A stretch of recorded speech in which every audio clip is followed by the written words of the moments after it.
From the All Indiana Podcast Network. It's time for real conversation about the real issues that affect our communities. Poverty, education, equality, and more. This is Real Talk. Real Talk with Reverend Charles Harrison. Welcome to Real Talk on the All Indiana Podcast Network. I'm Reverend Charles Harrison. On this episode, my guest will be Abdul Hakim Shabazz, who is the editor-in-chief at Indiana Politics. He is also the host, executive producer of Indiana Issues, and guest host and commentator at WVON 1690 AM, The Talk of Chicago. That's on this episode of Real Talk. Welcome to Real Talk with Reverend Charles Harrison, and I am excited to have as a guest today, who is a longtime friend of mine, Abdul Hakim Shabazz, who is the editor-in-chief at Indy Politics. He is also the host and executive producer of Indiana Issues, and he is a guest host and commentator at WVON 1690 AM, The Talk of Chicago. Welcome, Abdul. And also practice law on occasion, too. Well, I was going to say that you do practice law, and I forgot to put Which that is why in I'm dressed there. up like this. Why you dressed up, yeah.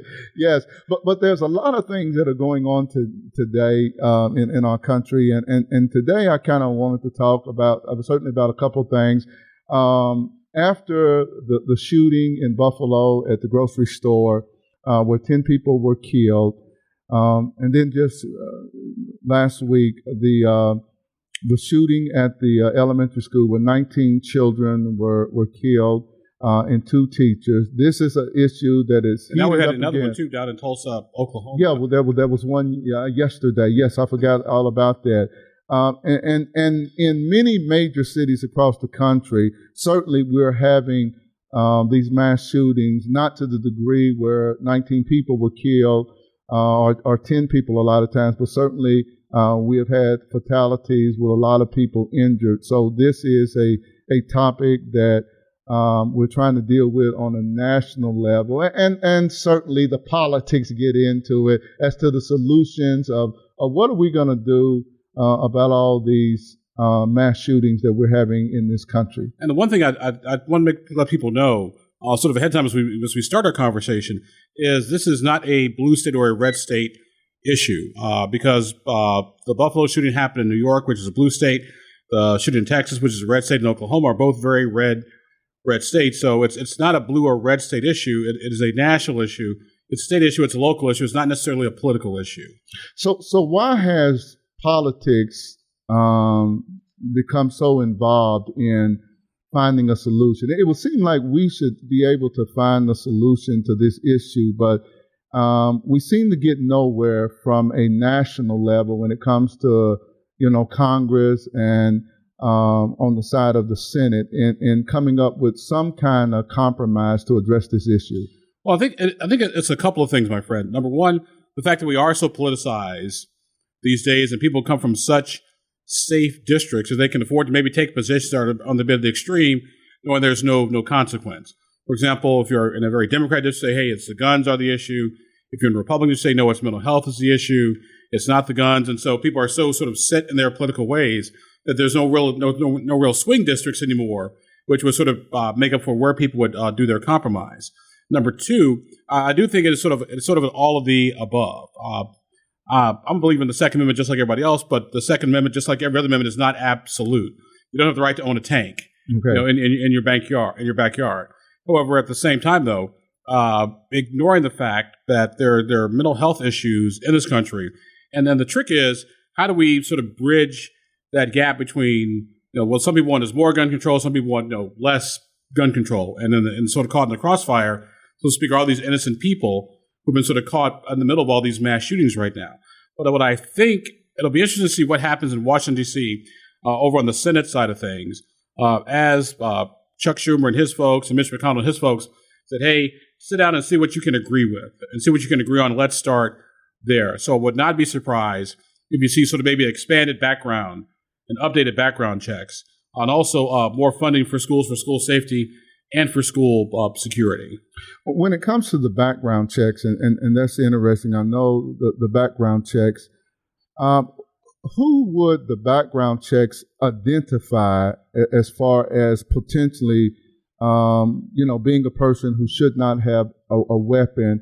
And I know we need to probably talk about this whole issue of restricting or banning assault rifles, which seems to be a real big issue. And then later on, I want to talk about this whole issue of what people are able to buy, what I call on the black market in the streets, who are not supposed to have guns. And that's where I think most of our issue with illegally possessed guns come from. Because if you're a criminal, you're not going to go to a gun store and buy a gun. That's just not going to happen because you got a criminal background. So you're going to go on sort of the underground and come in. And I think that's where a lot of the focus should be to get these illegally possessed weapons off of the street. As a guy who's selling, a 38 handgun out of the trunk of his car, that's where I think the government should focus a lot of its attention.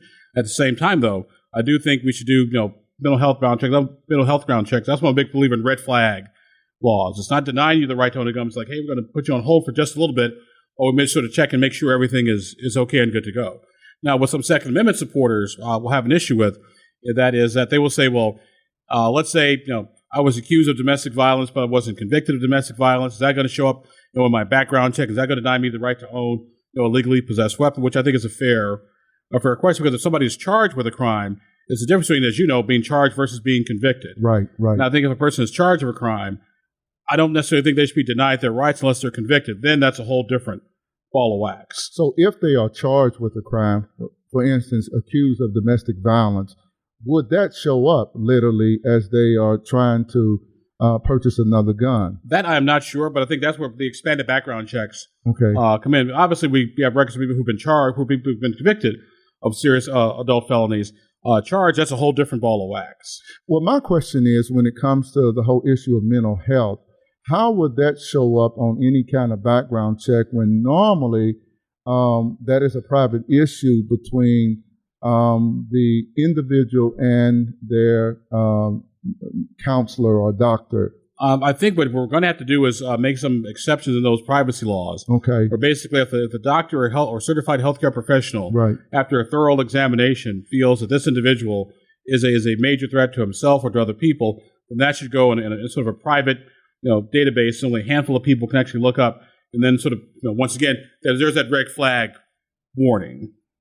Yeah, because it seems like the individual in the shooting in Texas at the elementary school, I'm not for sure he would have been on that list of someone who was suffering from mental health, because I'm trying to think. I don't remember seeing anything where there would have been red flags with him other than on social media. And I do believe social media has to play a part in this if there are people who are carrying on conversations that seem to either be a threat to themselves or the general public. Oh, yeah, that I agree with wholeheartedly. Also, too, something to keep in mind is when we talk about sort of mental health related type issues, one of the big things is going to be is how long is that person sort of on that watch list, so to speak? Is it until they get help, or is it until they're cleared? And so that's one of those issues that's going to have to be worked out. One of the things that we did back in my home state of Illinois, when the school violence really started after Columbine, is we created what was called a school violence tip line. It was a statewide tip line that if someone heard a threat or a substantial threat, they could call that tip line, report anonymously, and then the operator of the tip line would connect them with local law enforcement. So law enforcement would maybe go check things out to make sure everything is okay, or if there's something else going on here. I think that's one of the things that we should do to maybe sort of stem particularly young people, with access to weapons that they shouldn't have access to. So what's going on in this country, Abdul? Because they tend to be, whether it's school shootings or these mass shootings, it tends to be young men who are in their teens or early 20s. What I see on the streets of Indianapolis and probably, I would say, in cities I travel with, they tend to be young men, now as young as, 10, 11, 12 years old, that young, who are possessing these handguns or these assault rifles that are committing these senseless acts of violence. What's going on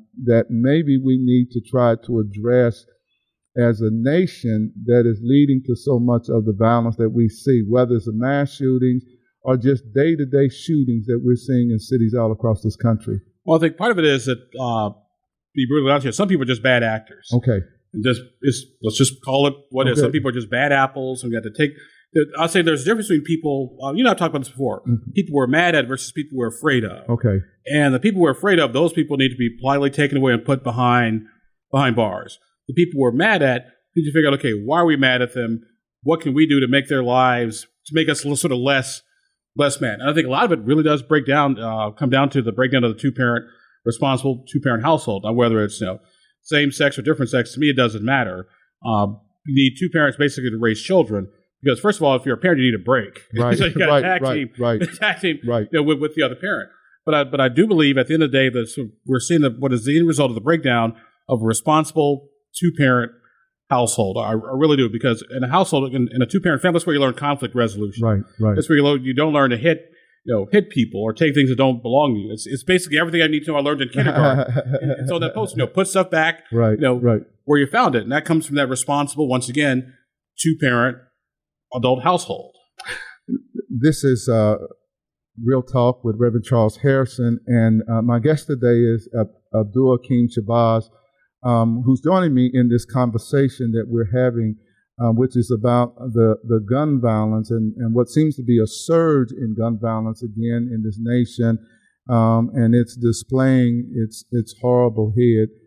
Certainly in a lot of the mass shootings that we're seeing, but yet the continued violence on the street. Abdul, you just talked about an issue, the breakdown in the family, and part of my concern, and I would agree with you, is there seems to be a lack of a moral compass or fiber in this country, and I certainly believe, as you just stated, that certainly some of it comes from our upbringing and being raised, by our parents. And I had a father and a grandfather and uncles that helped instill things in me as a young man, and certainly helped me to deal with conflicts in a healthy way. I certainly believe that, certainly whatever your faith was or is, that certainly faith played a role for me, in helping me develop that moral compass. There was just a line in the sand that I would not cross, though there were times I wanted to cross it growing up in the neighborhood, in the hood, but there was something that kept me from crossing that line. See, for me, it was my parents. Okay. And it was my mother basically saying, go get the switch off the tree to go so I can beat you with it. Like, wow, so you're going to make me walk outside, go get the instrument of my own beating. Now, that, my friends, is psychological intimidation. Well, it was. I remember that, too, going to get the switch, and I would try to get the smallest one. Don't bring back one too small. Oh, no, I know. I would get in trouble for that. But you're right. I think for some people, it was their parents. I think for other people, it was certainly both their parents and the role that religion might have played. And also yes. too, also think the whole neighborhood. Yes. Because growing up in Chicago in the late 70s and to the mid 1980s, if the neighbor told you to do something, that's like basically your parents telling you to do it too. And if you mouth off at the neighbor, not only did you get it from the neighbor, you got it from your mom, and then you got it when your father got home. So there was a sense of community where everybody sort of knew each other and sort of looked out for each other. That's true. Do you see a possibility, and I know some have gone as far as, what do we do with the assault rifles that are being sold? And I think I read somewhere where there is some conversation about maybe a restriction and raising the age from 18 to 21 before someone can get an assault rifle. Is that something practical? Or I think it can be done, but once again, I think most of the weapons that are used in crimes, whether it's these mass shootings or robberies, are illegally purchased or illegally possessed. So I don't know necessarily. You can put more regulations on your regular gun dealer, and that's fine. But if you're the bad guy, you're not going to go to the gun shop to go buy a gun. You're going to go to the guy on the corner who everybody knows who he is, yes. And that's why I think the focus should be to get illegally possessed weapons off the street. You got to go for the gun underground. So, and how do you do that? Because I know I just had a conversation with someone. I don't know how they get stopped. I don't know how that get stopped any more than drug trafficking in this country. Everybody's selling them out there. Some of the places where you can get drugs, now you can get guns. And certainly you're right. Junebug around the corner in the back of his trunk has just about anything you want. How do we address that? Because this has been probably some of the conversations I've had with Democrats, who want to ban and restrict this. And I said, but how do you restrict, guns that are being sold on the streets? I don't see how we do that. And I think that's where the conversation, once again, is like weird. You're saying this a lot. Conversations you and I have had before. Yes. On police building up relationships with the communities that they serve. It's getting out of the car. It's talking to people. It's dealing with people. Because the neighbors know where the problems are. Right, the neighbors know where the drug houses are. They know where the drug dealers are. They know who the bad guys are. And building those relationships with those folks to go after the bad guys who are dealing with illegal weapons. Yeah, that is true. They do know. I was in the Beacon Creek neighborhood this week, and as we were walking through with residents from Beacon Creek, there were people coming out of their homes, and man, they was telling the people from Beacon Creek who was doing the public safety walk everything that was going on in the neighborhood, what time people were coming by, to sell drugs, and who had the guns, and that is so true. Perfect example of that is when I was a young lawyer back in the early 2000s. We had a case, and I had one of my witnesses she was like the nosy neighbor, who was in everybody's business, and so I called her up as an expert witness. And on the other side, they objected. It was like, but Your Honor, she is. She knows where everybody lives. She knows how long everybody has been there. I mean, she's a nosy neighbor, but she's an expert in this neighborhood. And the judge let it through because, like I said, the neighbors, particularly older folks, they have all day to sit around, pay attention, watch who comes, back and forth, and those types of things. So building those relationships with those folks, I think, is crucial for police officers, but also folks have to know that if they talk to law enforcement, they're not going to be retaliated against. Right. That they're going to be safe, because that's the other part of that issue as well. It's okay, if I tell the police what's going to happen, I'm going to be accused of snitching, then I'm going to put myself and my family, in danger as well. Do you think, Abdul, that something is going to become of this these mass shootings this time? Is something going to happen in Washington, D.C. this time, whether it comes to making it tougher for somebody to get in a school and commit this kind of mass shooting, or some changes to the laws that make it more difficult for people with mental health issues others to get? I think it's going to be sort of all of the above. Okay. I don't think you'll see an outright ban on any type of gun or handgun or weapon. Okay. But I do think you'll see maybe some more regulations put on, and also more funding for school safety. Now, please note, particularly with the situation in Texas, the old Wayne LaPierre saying that the only thing that stops a bad guy with a gun is a good guy. Yeah. Well, the good guys got to be willing to use their weapons to go after the bad guys. A lot of the police sat around for almost an hour while the guy was in the school causing mayhem and trouble. And so what's the point of being armed if you're not ready, willing, and able to use it? So is the country open to maybe putting more armed security in schools, or expanding school police so that they can do that? Well, here's something you never really hear about. Okay. You never hear about mass shootings in Africa in schools in urban neighborhoods. That's true. Because urban schools have dealt with this issue since the 1980s with metal detectors, armed security guards. So I would actually say the answer is already there for our friends who live in suburbia and rural school districts to look to your urban communities, as a way to maybe solve some of your issues and see what's worked in urban settings that could probably work in suburban and rural settings. So what's the resistance to that? Because you're absolutely right. I know in New York City, you cannot get into the school without going through security and the metal detectors. And I know there's conversations here in Indianapolis concerning that maybe in some of our public schools, maybe we need to do that now because they're using book bags to get guns in schools.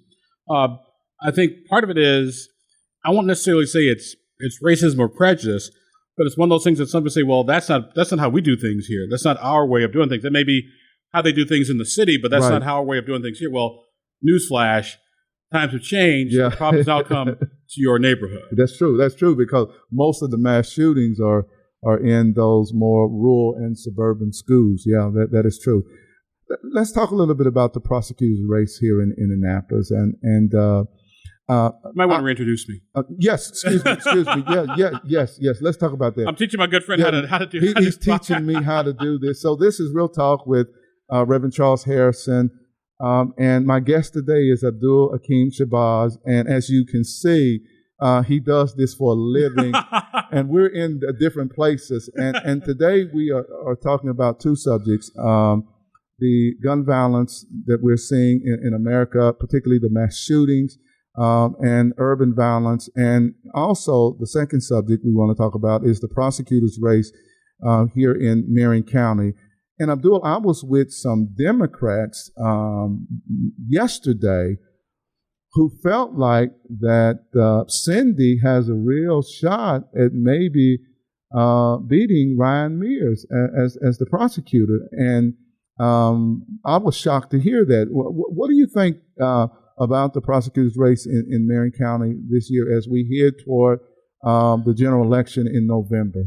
I think the prosecutor's race is going to be a bit more competitive than maybe some folks think, because even though Marion County does lean very heavily Democratic, the prosecutor's race is a little bit of a different creature. And if you have a candidate who can compete, which I think Cindy Caruso actually can, I think it's going to be a competitive race. For example, as we record this podcast today, Ryan Mears just put out a news release a few minutes ago, basically saying he would not accept either the endorsement or money from the Fraternal Order of Police. He basically made that statement back in 2020, I believe it was, but just sort of reiterated today because today was the deadline for candidates to fill out their questionnaires, and then the police union would vote on who they wanted to endorse and support.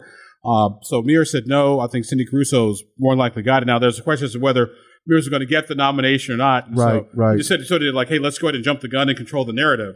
And obviously it worked because we're talking about it. Right, we are talking about it. Yes, we are. We're talking about it right now. But no, I think the prosecutor's race is going to be competitive because if you think about it, we're just celebrating or marking the second anniversary of the major riots that we had in downtown Indianapolis. And Mears got some criticism for not necessarily being tough enough on some of the prosecutions of some of the folks who did damages. Now, what Mears will tell you is like, look, we looked at all the evidence. We went after the people. We didn't go after people who were peacefully protesting or may have been just maybe in the wrong place at the wrong time. We went after real serious criminals, which will be for the voters have to make that decision. But I do think the prosecutor's race is going to be competitive. And with crime sort of the way it is right now, both the national and the state and local level, I think Cindy Caruso has a shot. So here in Marion County, that's interesting because, of the number of registered Republicans versus the number of registered Democrats in town. But I think what are some of the other issues that you think may be driving this election that's going to make it closer other than those two? Is there any other issue? Well, obviously it's a midterm election, and midterm election in the favor of the parties that are not in power. Okay. And so that tends to favor Republicans.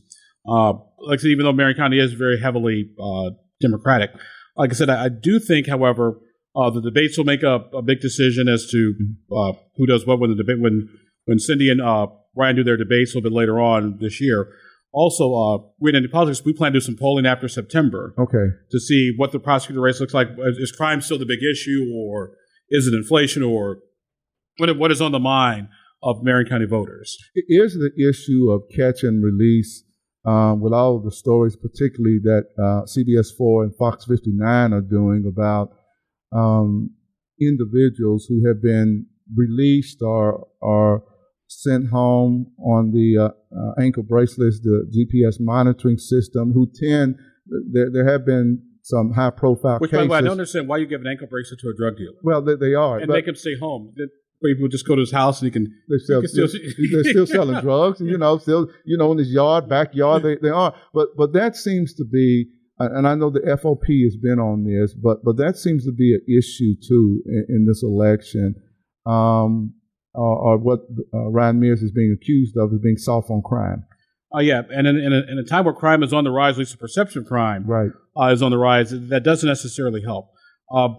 What I do think, though, is it's part the prosecutor, but it's also some of the judges as well, because the judges are eventually the ones who make the decision what bail and bonds are. And so what's going to have to happen with whoever is prosecutor when this all said and done, we have to get back to sort of the old sort of Thursday afternoon working group. We had the big jail overcrowding issue. It was Bart Peterson, it was Doris Hansen, all those folks, and Right. Carl Brizzi, years and years ago. Right. We get together on Thursday afternoon and try to work out, what can we do to sort of solve and alleviate this issue. I think I had to get those folks back together in a room again because, once again, you can't have a revolving door at your jail because first of all, it's not good for the public. Number two, it just makes matters worse because as you and I, once again, you and I have talked before, right. if somebody gets out, then the person who they attacked or assaulted or hurt, their family doesn't think justice was done. Right. And so they're going to go to Junebug on the corner, Right. pick up a weapon, and go make sure justice is done. With the repeat violent offenders, I think part of the issue is this whole issue of the low bonds. And I know some people are trying to correct what they believe has been this inequity when it comes to the judicial system that tends to be more slanted against blacks and other people of color. Well, actually, I'm going to respectfully push back a little bit on that. Okay. I don't think the judicial system is biased against African Americans. I don't think the judicial system is if anything, our judicial system is biased in favor of people with financial resources. Well, and that's what I think, because if you got the money to make bail Right. or to hire the good attorney, I don't do criminal, by the way. I do civil. You do civil. It's just an FYI.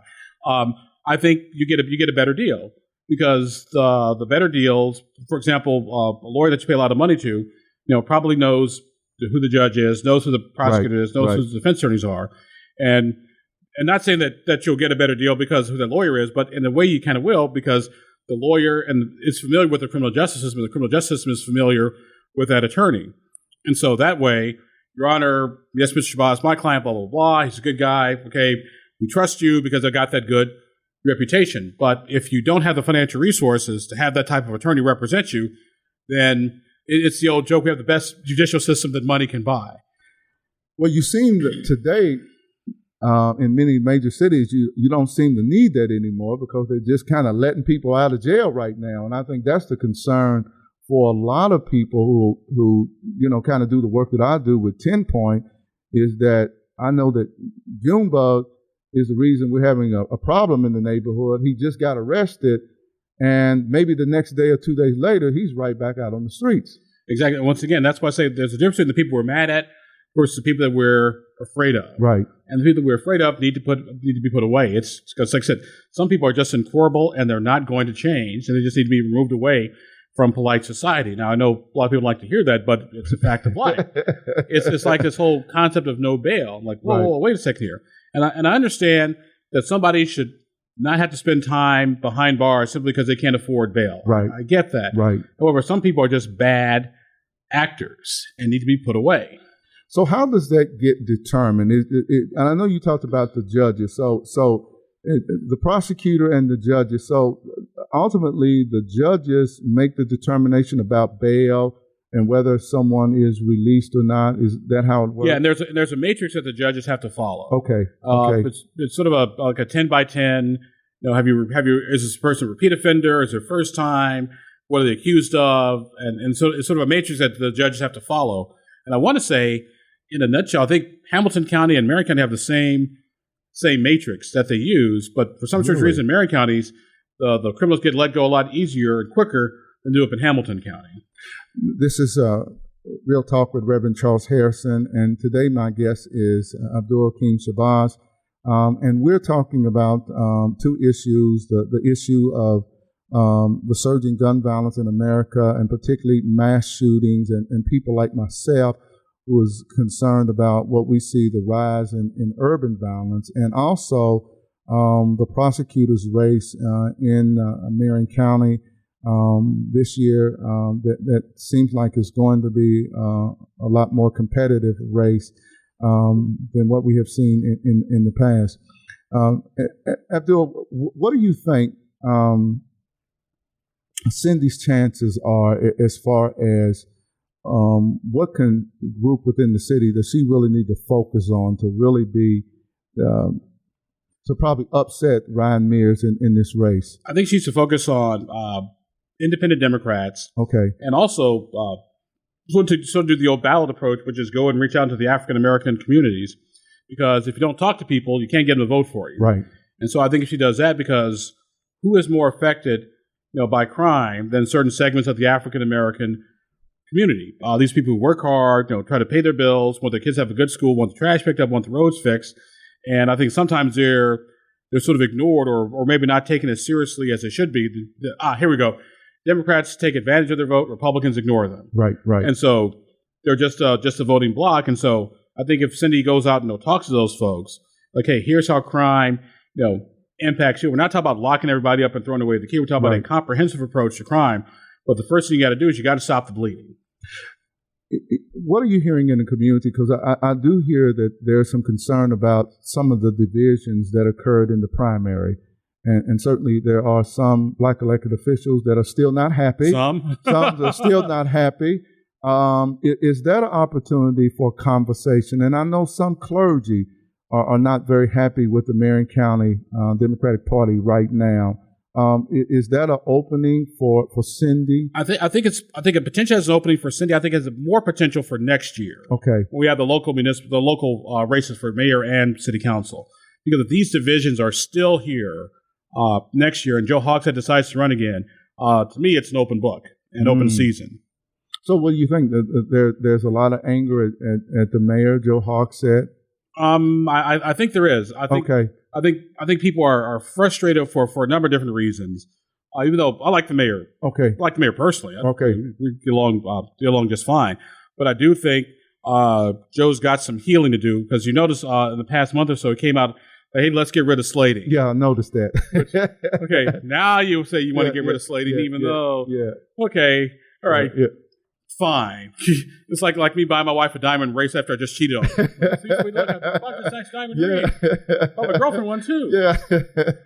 So I do think there's potential for the right mayoral candidate, but you have to run the right type of Republican in an urban environment. You can't be running around talking about guns and abortion, because people in the city don't care about that stuff. Right. They care about crime. They care about schools. They care about getting the trash picked up. They want the potholes fixed.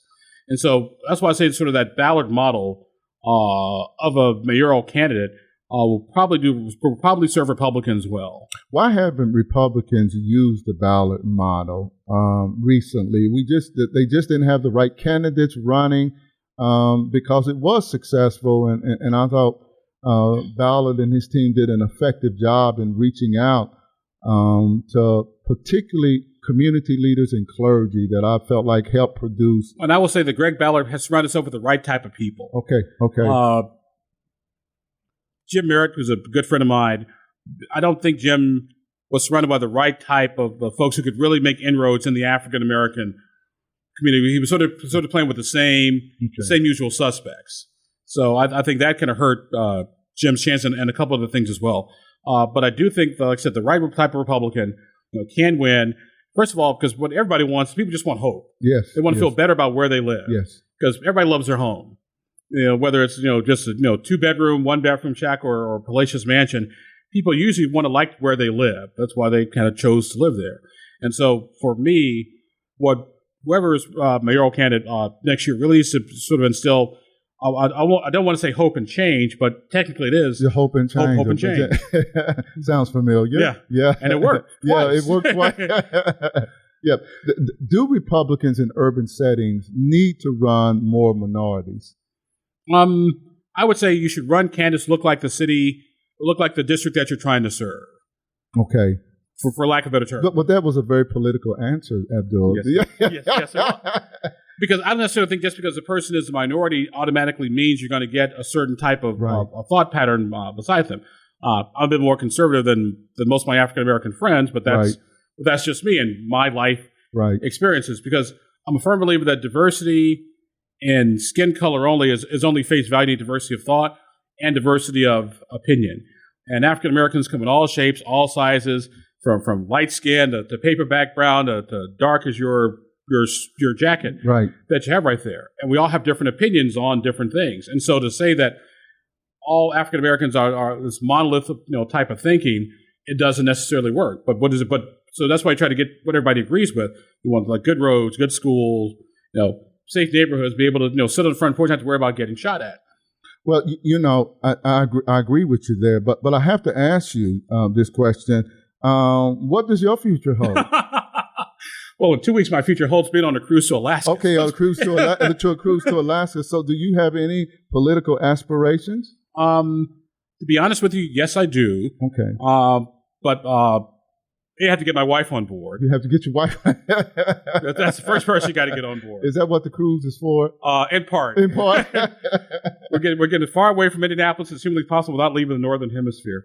So we're going to talk about that, have some discussions, do some more checking, see what kind of support is out there, and then make a decision hopefully later this year. Well, all right. Well, thank you so much for joining me today. And you know what? I think that's the most detailed I've ever given an answer to that question. Yes. Congratulations on your podcast.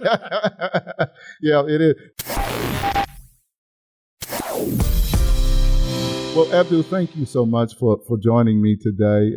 It's always a pleasure to talk with you.